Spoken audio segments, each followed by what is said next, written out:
ఒకసారి జగన్మోహన్ రెడ్డి గారు ఆంధ్రప్రదేశ్లో అసలు ఏం చేశారా మీరు అని చెప్పి మీ కార్యకర్తలను అడగండి.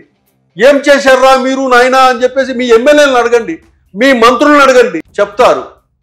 లేదా మీ ఎవరైతే కూటమికి ఓట్లేసి గెలిపించిన ప్రజలు ఉన్నారు కదా, ఆ ప్రజలను అడగండి ఒకసారి.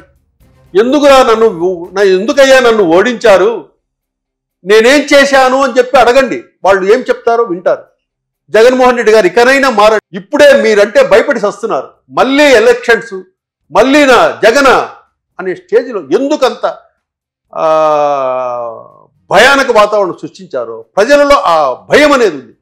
ఈరోజు ఆయన కులస్తులు కూడా, ఎవరైతే ఆయన కులస్తులని చెప్పుకుంటున్న రెడ్డి సామాజిక వర్గం కూడా మనకు ఇలాంటిది కాదు కావాల్సింది, మనకు ఇలాంటి పాలన కాదు మనకు కావాల్సింది అనే ఉద్దేశంతో వాళ్ళు కూడా ఎవరు మద్దతు పోవడంలా,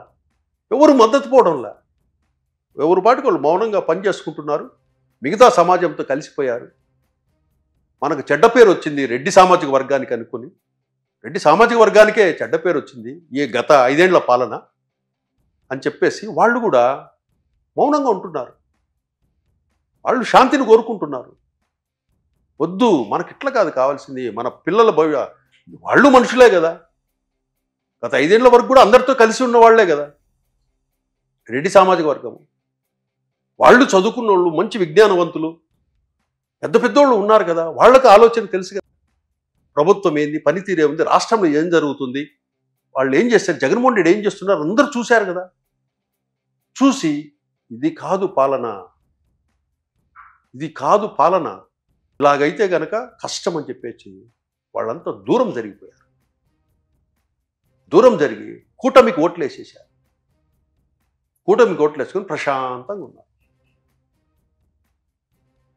అది ఇప్పటికైనా జగన్మోహన్ రెడ్డి గారు మారుతారా? ఏదైనా తప్పులు జరిగితే క్షమించండి, కోరండి. ఎవరి ఆస్తులు వాళ్ళకి ఇచ్చేయండి. మీ వాళ్ళు ఎవరైతే లాక్కున్నారో వాళ్ళ ఆస్తులు ఇచ్చేసేయండి, వెనక్కి ఇచ్చేయండి. ఇచ్చేసి మా వాళ్ళు ఏదైనా తప్పు చేస్తుంటే క్షమించమని అడగండి. మళ్ళీ మీకు భవిష్యత్తు ఉంటుంది. పశ్చాత్తాపపడాల్సింది. పశ్చాత్తాపడండి, మీకు మళ్ళీ రాజకీయ భవిష్యత్తు ఉంటుంది.